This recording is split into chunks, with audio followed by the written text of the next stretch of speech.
All right, let's talk about strategic human resource management. And right away, I want you to just forget everything you think you know about HR. You know, the paperwork, the payroll, all that admin stuff.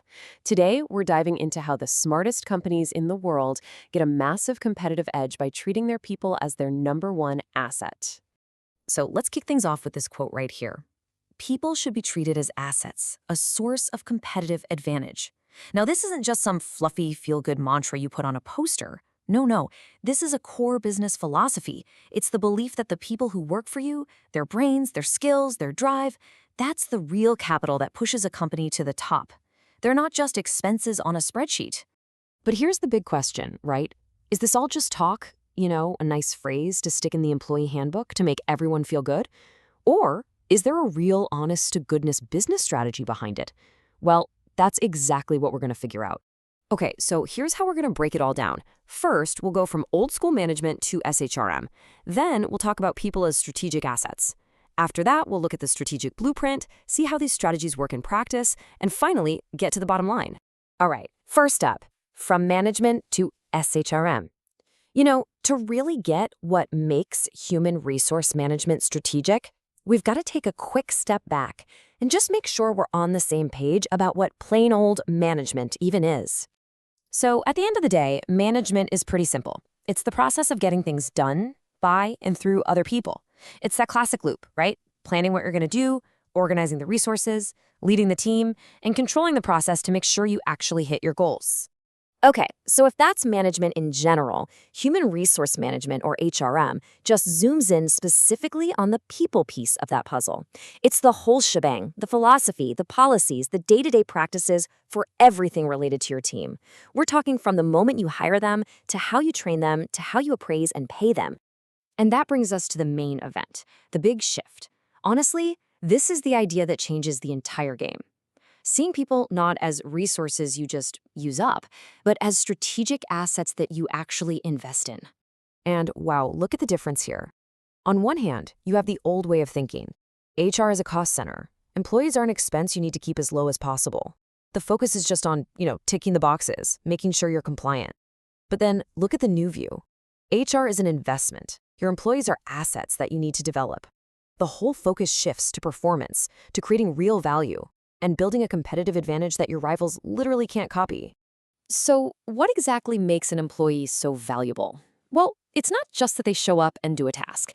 It's their deep knowledge about your customers and your processes. It's their ability to learn and grow. It's their decision-making skills, their motivation, their ability to work with a team. I mean, think about a place like Nordstrom.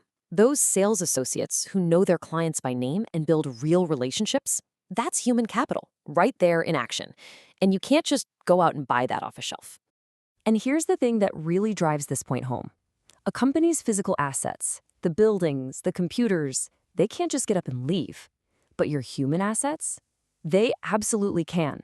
They can walk right out the door. And that simple, powerful fact makes managing and holding on to your people one of the most important and riskiest parts of running a business. Okay.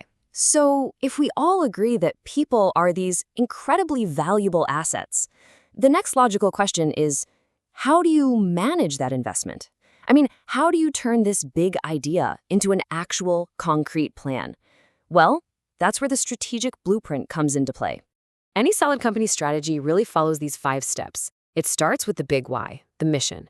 Then you look outward at the threats and opportunities. Then you look inward at your own strengths and weaknesses. From there, you set clear goals, and finally, you build the strategy to get there. Now, here's the key. For HR to be strategic, it can't be tacked on at the end. It has to be woven into every single one of these steps, right from the very start. Let's make this real. Take a look at this mission statement from Selectron. They're all about quality, cost, and customer responsiveness. That sentence isn't just words on a page. It's their North Star. It dictates everything. Who do we hire? People who are obsessed with quality. How do we train them? To be incredibly responsive. What do we reward? Actions that lower costs for the customer. See how it all connects back? So, that mission sets the why. Now we've got to get into the how. Because once that big picture strategy is in place, you realize pretty quickly that there's no single one-size-fits-all HR playbook. The tactics you use have to be completely tailored to what the company is trying to achieve. Think about it. A company's overall goal could be aggressive growth, or maybe just stability. And then a specific business unit might be playing one of a few different games. Are you trying to be the absolute cheapest option out there, like a low-cost airline? Or are you trying to be the most innovative, like a cutting-edge tech company? Each one of those paths demands a totally different approach to your people. And this brings us to a really big fork in the road. On one side, you have cost reducers. Their goal is all about efficiency and trimming labor costs. You can picture it, right? Strict rules, standardized work, and your pay is based on how much you produce. But on the other side, you have commitment maximizers. Their goal is totally different. They want to create a psychological link so that your goals and the company's goals are the same.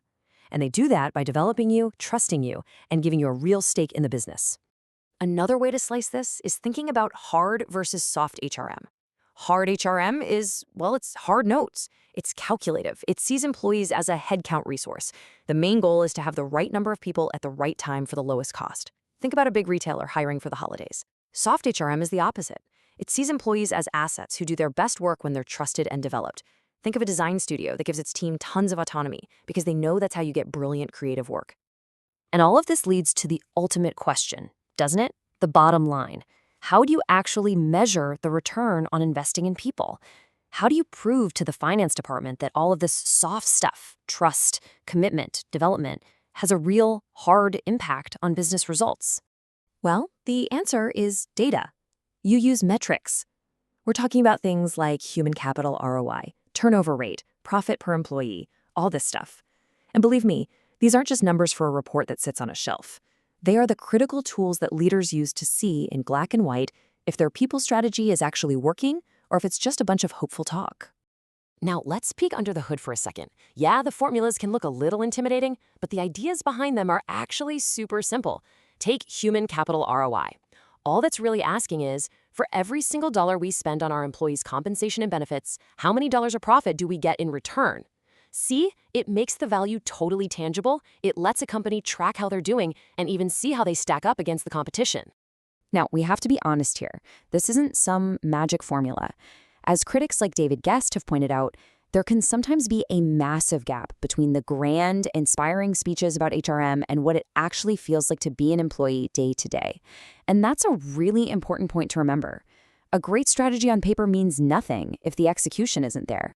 So that really leaves us with one final and, I think, very powerful question to ask about our own jobs. Is your company investing in its people with a real goal of growing their value over the long haul? Or is it just spending on them, treating them like any other necessary cost of doing business?